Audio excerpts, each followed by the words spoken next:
কুমিল্লায় খাস জমি দখলের অভিযোগ প্রভাবশালীদের বিরুদ্ধে। রাজনৈতিক পরিচয় ব্যবহার করে বহুতল ভবন নির্মাণ, আদালতের দ্বারস্থ হচ্ছে প্রশাসন। বিল্ডিং করতেছে সাবেক চেয়ারম্যান আর কি আপনার হাশেম চেয়ারম্যান করে নাম ওনার। মামলা দায়ের করার জন্য আমাদের গত 2 জুলাই 883 নম্বর স্মারকে আমাদের বিজ্ঞ সরকারি কৌশলী মহোদয় আছে, যিনি আমাদের সরকারের পক্ষে মামলা পরিচালনা করেন, তার কাছে লেখা হয়েছে। অনিয়ম দুর্নীতির আখড়া নাটোর বিআরটি অফিস। গড়ে উঠেছে শক্তিশালী দালাল সিন্ডিকেট, অসহায় সেবাগ্রহীতারা। গেটের কাছে যে গেলেই দেখা যাচ্ছে বিভিন্ন দালালরা দাঁড়িয়ে থাকে, কাগজপত্রে টানটানি করে। হালকা যানবাহনের যারা লাইসেন্স নিতে যান তাদের পদে পদে হয়রানি করা হয়। আখাউড়া স্থলবন্দর দিয়ে উল্লেখযোগ্য হারে কমেছে বাণিজ্য। গতি ফেরাতে ভারতের আগারতলায় বৈঠক, পরিস্থিতি দ্রুত স্বাভাবিক হওয়ার আশা।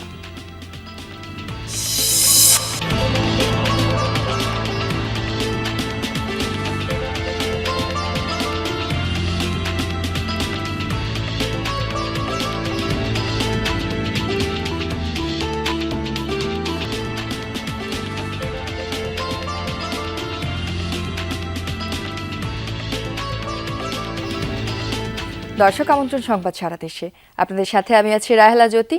এতক্ষণ শিরোনাম দেখছিলেন, এবার থাকছে পুরো খবর। কুমিল্লায় ভূমিহীন পরিচয়ে কোটি টাকার সরকারি খাস জমি লোপাট করেছেন রাজনৈতিক প্রভাবশালীরা। প্রশাসনের বাধা উপেক্ষা করেই চলছে সেসব জমিতে বহুতল ভবন নির্মাণ। যদিও অভিযুক্ত বিএনপির নেতার দাবি, নিয়ম মেনেই সরকারি জমি নামজারি করেছেন। আর এমন অনিয়মে বিব্রত দলের অন্য নেতারা। কুমিল্লার দাউদকান্দির গৌরীপুর বাজার ঢাকা চট্টগ্রাম মহাসড়ক ঘেঁষা এবং নৌপথের সুবিধা থাকায় এই এলাকার জমির দাম বরাবরই ঊর্ধ্বমুখী। বাজারের মাঝখানেই 3 তলা এক ভবন, যার মালিক স্থানীয় বিএনপি নেতা ও গৌরীপুর ইউনিয়নের সাবেক চেয়ারম্যান আবুল হাশেম। অথচ 1988 সালে ভূমিহীন হিসেবে 10 শতক খাস জমির অস্থায়ী বন্দোবস্ত পায় মাসুদ আলম। অভিযোগ উঠেছে পরে সেই 10 শতক সহ মোট 14 শতক জমি বিএস খতিয়ানে নামজারির মাধ্যমে দখলে নেয় আবুল হাশেম, যার আনুমানিক বাজার মূল্য 25 কোটি টাকা। প্রথমে এটা লিজ দেওয়া হয়েছিল, লিজের পর যে বন্দোবস্ত, পরবর্তীতে উনি ওনার আবার দলিল করে ওনার নাম নিয়ে পরবর্তী এটা বিএস অন্তর্ভুক্ত করছে। বাজারের দোকানদার সহ আশপাশের সবাই জানেন ভবনটি আবুল হাশেমের। 5 আগস্টের পর নির্মাণ করছেন বহুতল বাণিজ্যিক ভবন। এটা বিল্ডিং করতেছে সাবেক চেয়ারম্যান আর কি আপনার হাশেম চেয়ারম্যান করে নাম ওনার। সরকারি জমি কিভাবে হাতবদল হলো, কিভাবে বা বিএস খতিয়ানে নামজারি করলেন আবুল হাশেম? আমার ভাই মাসুদ আলম তারপর জায়গাটা ব্যবহৃত না হয়, তারপর কাজে লাগতেছে। আমি আবার একটা জায়গা তাকে দিয়ে একটা ব্যবহার করে তাকে একটা জায়গা ব্যবহৃত জায়গা তারা দিয়ে। আবুল হাশেমের দাবি, তার মতো আশেপাশের আরও জমি রয়েছে স্থানীয় প্রভাবশালীদের দখলে। এদিকে বিষয়টি জানাজানির পর ভবন নির্মাণে বাধা দেয় স্থানীয় প্রশাসন। তবুও নির্মাণ কাজ চলমান রাখায় আদালতের শরণাপন্ন হচ্ছে প্রশাসন। ভূমিহীনকে লিজ দেওয়া হয়েছে, এটা ভূমিহীনের জন্য। এখন কেউ যদি এটা ব্যক্তিগতভাবে তার নিজের নাম করে নেয়, তাহলে নিশ্চয়ই জোর করে নিয়েছে বা এখানে অন্য কোনো বিষয় আছে, যেটা সম্পূর্ণ অনৈতিক। মামলা দায়ের করার জন্য আমাদের গত 2 জুলাই 883 নম্বর স্মারকে আমাদের বিজ্ঞ সরকারি কৌশলী মহোদয় আছে, যিনি আমাদের সরকারের পক্ষে মামলা পরিচালনা করেন, তার কাছে লেখা হয়েছে। সম্প্রতি কুমিল্লা উত্তর জেলা বিএনপির আহ্বায়ক করা হয় আবুল হাশেমকে। তার ভূমি দখলের বিষয়ে বিব্রত জেলা বিএনপির অন্য নেতারা। দলের কাছে তো সুনির্দিষ্ট তথ্য নেই, এগুলো মিডিয়ার কাছে আছে বা দলের কাছে ওই তথ্য থাকতে হবে। সেই ধরনের কোনো অভিযোগ বা কোনো কিছু দলের নাই। কোটি টাকা মূল্যের সরকারি খাস জমি উদ্ধারে কঠোর ব্যবস্থা নেবে প্রশাসন, এমনটাই চাওয়া সচেতন মহলের। খোকন চৌধুরী, যমুনা নিউজ, কুমিল্লা। এবার নাটোর বিআরটি অফিসের সামনে দালালদের অপতৎপরতা ধরা পড়ল যমুনা টেলিভিশনের ক্যামেরায়। সেবাগ্রহীতাদের অভিযোগ, প্রভাবশালীদের ছত্রছায়ায় গড়ে উঠেছে দালাল চক্রের শক্তিশালী সিন্ডিকেট। বিআরটি অফিস দুর্নীতিমুক্ত করে সাধারণ মানুষের ভোগান্তি লাঘব করবে সংশ্লিষ্ট দফতর, আশা সেবাগ্রহীতাদের। নাটোর বিআরটিএ কার্যালয়, যেখানে জেলায় বৈধভাবে সড়কে চলার অনুমতি মেলে, অথচ এই কার্যালয় ঘিরেই অনিয়ম, দালাল চক্র ও সেবাগ্রহীতাদের হয়রানির অভিযোগ দীর্ঘদিনের। অভিযোগের বিষয়ে জানতে অনুসন্ধানে নামে যমুনা টেলিভিশন। এরপরেই ড্রাইভিং লাইসেন্সের কাগজপত্র হাতে দেখা মেলে দালাল গোলাম কিবরিয়া মিজানের। ক্যামেরার উপস্থিতি টের পেয়ে অপ্রস্তুত মিজান দ্রুত সটকে পড়েন।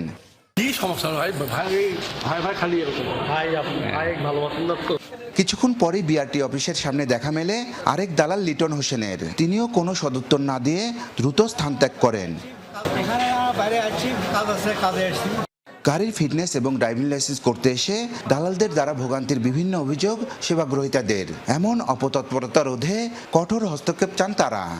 গেটের কাছে যে গেলেই দেখা যাচ্ছে বিভিন্ন দালালরা দাঁড়িয়ে থাকে, কাগজপত্র টানটানি করে, বিভিন্ন মন্তব্য দেয় আমাদের। মোটর সাইকেল থেকে শুরু করে হালকা যানবাহনের যারা লাইসেন্স নিতে যান তাদের পদে পদে হয়রানি করা হয়। দালাল স্যার, আমরা কোনো জায়গায় গ্রাহক সেবা পাই না।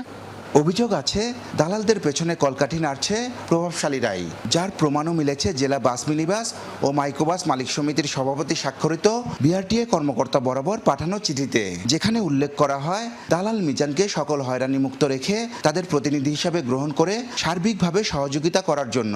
কোনো সরকারি দপ্তরে এমন চিঠি পাঠানো মালিক সমিতির এখতিয়ারভুক্ত কিনা এমন প্রশ্নে কি বলবেন এই পরিবহন নেতা? অব্যাহতি দিয়ে দিচ্ছি যে তার কার্যকলাপ যখন আমরা জানতে পেরেছি সে অনেক খারাপ কাজকাম করে। ওখানে দালাল আছে 14-15 জন। আমি সবগুলো কিছু নিই, কিন্তু আমরা বলি না। কি জন্য বলি না? যে দেশই চলে এইভাবে, অযথাই এই সামান্য ব্যাপার নিয়ে মজা খজা করে লাভ কি? বিআরটি A to Z পয়সা ছাড়া কোনো কাম হবে না। বিআরটিএ অফিস ঘিরে একাধিক দালাল থাকলেও অনুসন্ধানে সক্রিয় বেশ কয়েকজন দালালের নাম উঠে আসে। অফিসের বাইরে দালালদের সক্রিয় অবস্থানের কথা স্বীকারও করেন বিআরটিএ কর্মকর্তারা। দালালদের বিরুদ্ধে অনৈতিক প্রভাব খাটানোর অভিযোগ এনে নিজেদের অসত্যের কথা তুলে ধরেন তারা। যতগুলো লোক আছে দোকানদার সহকারে সবাই ডিস্টার্ব করে, সবাই ঝামেলা করে। আমাদের ডিসি স্যারকে জানিয়েছি যে বহির্গত কোনো লোক যদি কোনো কাস্টমারের কাছ থেকে কাগজপত্র নেয় তাহলে তাদেরকে সেইভাবে ব্যবস্থা নেওয়ার জন্য। তো আমাদের কঠোরভাবে আমরা মনিটরিং করতেছি। জনগণের ভোগান্তি লাঘবে বিআরটিএ অফিস দালাল মুক্ত করতে প্রয়োজনীয় ব্যবস্থা নেওয়ার আশ্বাস দিলেন জেলা প্রশাসক। জনগণ যাতে যথাযথভাবে স্বচ্ছ উপায়ে সেবা পেতে পারে এ বিষয়ে আমাদের জেলা প্রশাসন থেকে আমরা তৎপর আছি। কোনো তৃতীয় পক্ষ কর্তৃক জনগণের যাতে হয়রানি না হয় সে বিষয়টি আমরা মনিটর করছি এবং নিশ্চিত করছি। দুর্নীতিমুক্ত অফিস হবে বিআরটিএ, ভোগান্তি কমবে সেবাগ্রহীতাদের, এমন প্রত্যাশা নাটোরবাসীর। নাজমুল হাসান, যমুনা নিউজ, নাটোর। ভারত বাংলাদেশের অন্যতম গুরুত্বপূর্ণ স্থল বন্দর আখাউড়া, কিন্তু রাজনৈতিক ও বাণিজ্যিক টানাপোড়েন, আমদানি নিষেধাজ্ঞা আর ভিসা জটিলতায় গেল অর্থ বছরে কমেছে আমদানি, যাত্রী পারাপার এবং সরকারের রাজস্ব আয়। যদিও সম্প্রতি ভারতের আগরতলায় অনুষ্ঠিত দ্বিপাক্ষিক বৈঠকের পর বাণিজ্য স্বাভাবিক হওয়ার আশা দেখছেন ব্যবসায়ীরা।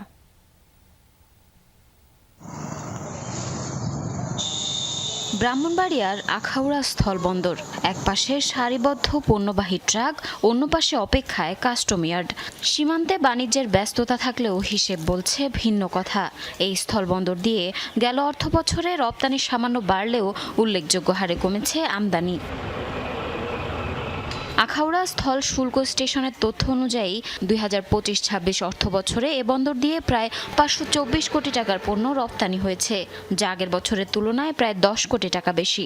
তবে একই সময়ে ভারত থেকে আমদানি নেমে এসেছে 177 মেট্রিক টনে। এতে আমদানি রাজস্ব কমে দাঁড়িয়েছে মাত্র 71 লাখে, যেখানে আগের অর্থবছরে ছিল 4 কোটি 16 লাখ টাকার বেশি। 5ই আগস্টের পরে যদিও আমাদের ব্যবসা বাণিজ্য এখন কিছুটা প্রাণবন্ত হয়ে উঠছে, কিন্তু ওই আমাদের প্রতিবন্ধকতাটা এখনো কাটেনি। এই বন্দরটা যদি রপ্তানির পাশাপাশি আমদানির একটা সংযোগ রাখে, সেই ক্ষেত্রে হয়তো আমরা যারা পার্শ্ববর্তী ব্যবসায়ী আছে তারা হয়তো উপকৃত হব।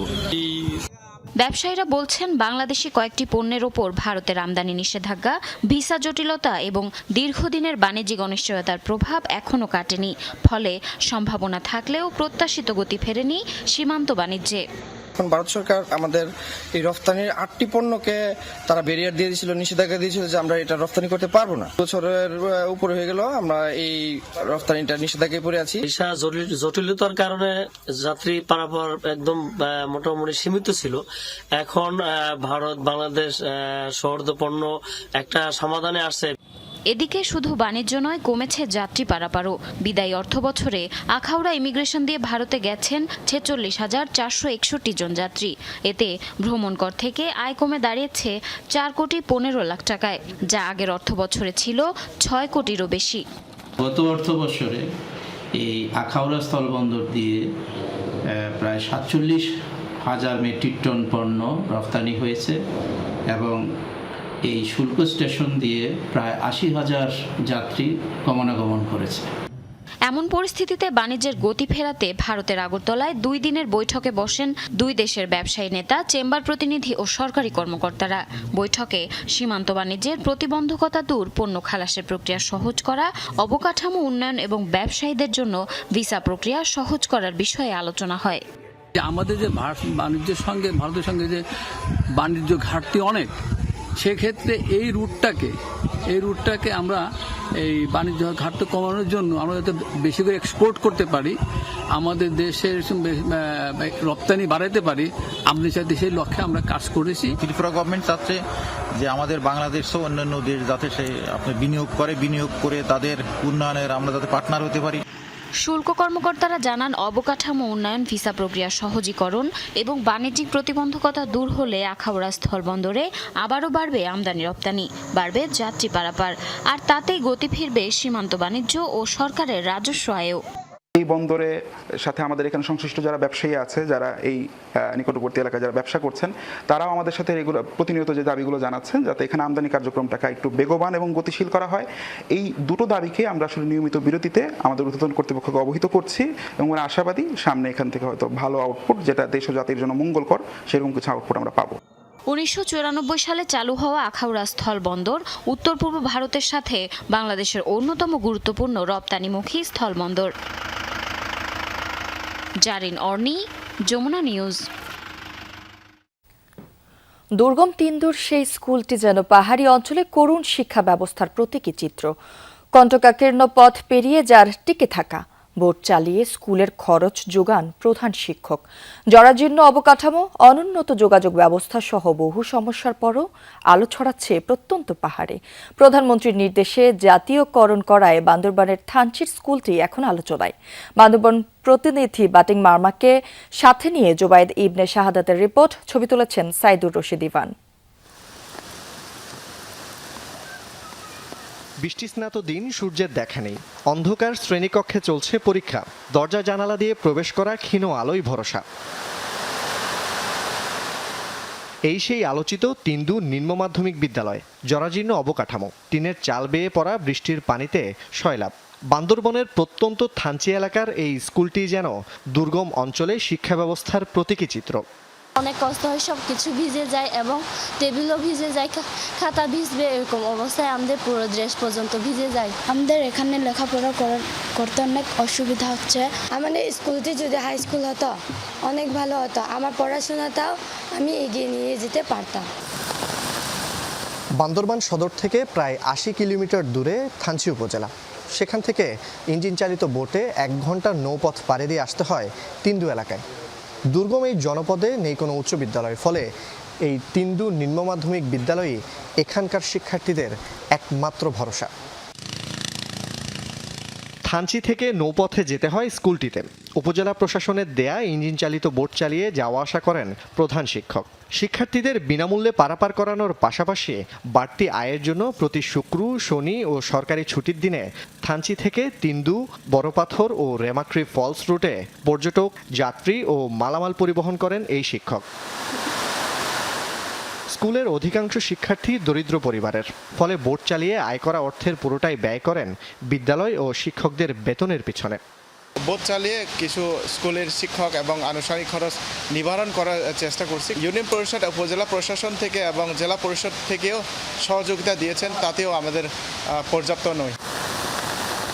2020 সালে স্থানীয় কিছু শিক্ষা অনুরাগের প্রচেষ্টায় প্রতিষ্ঠিত স্কুলটি 2021 সালে অনুমোদন এবং 2023 সালে নিম্ন মাধ্যমিক পর্যায়ে পাঠদানের স্বীকৃতি পায়। চলতি বছর চালু হয়েছে নবম শ্রেণী।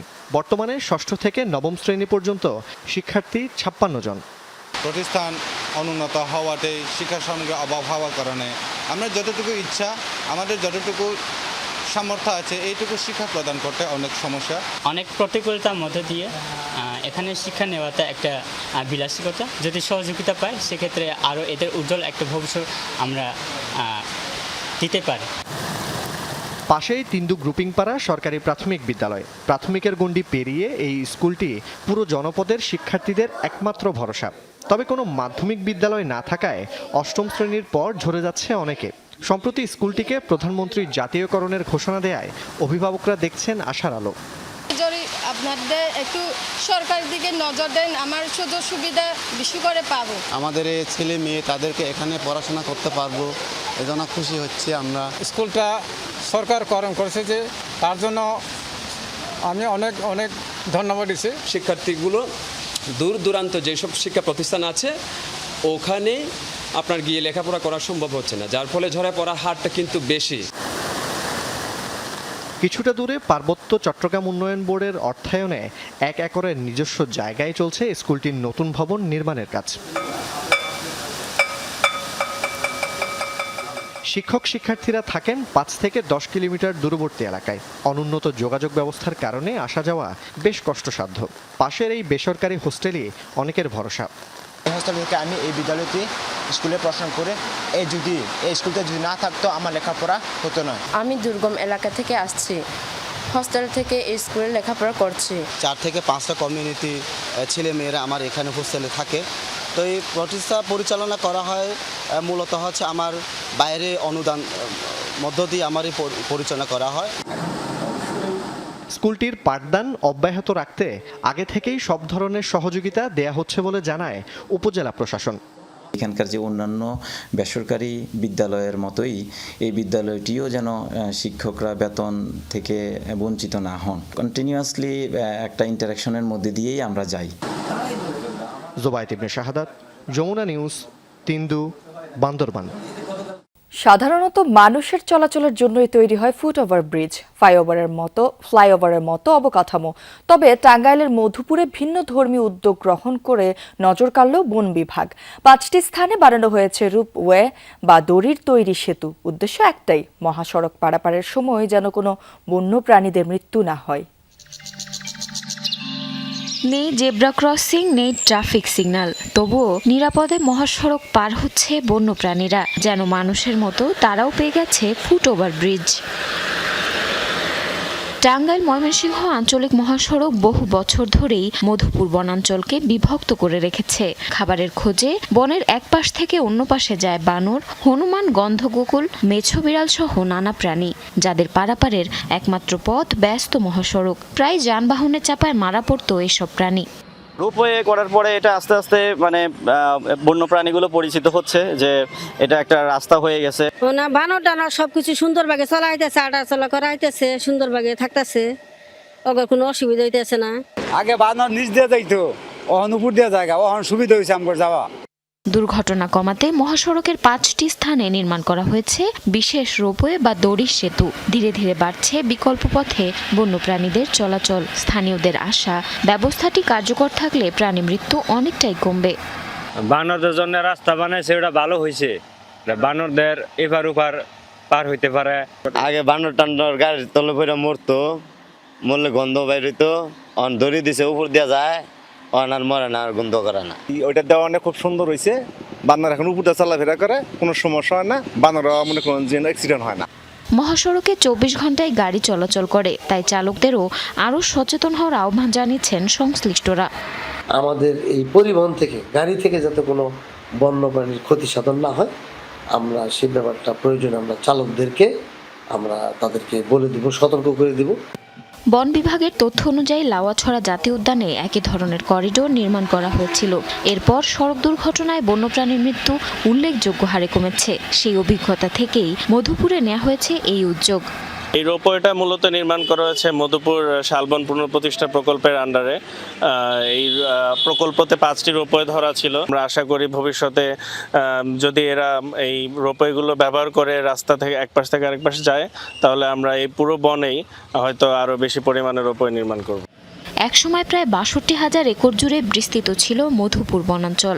বন বিশেষজ্ঞরা বলছেন, রোপওয়ে নির্মাণের পাশাপাশি বন সংরক্ষণ, অবৈধ দখল রোধ এবং নিরাপদ আবাসস্থল নিশ্চিত করা গেলে মধুপুরে জীববৈচিত্র্য রক্ষায় ইতিবাচক পরিবর্তন আসবে। জারিন অর্নি, যমুনা নিউজ। দর্শক, এই ছিল সংবাদ সারা দেশের এখনকার আয়োজনে। এতক্ষণ যারা সাথে ছিলেন সবাইকে ধন্যবাদ।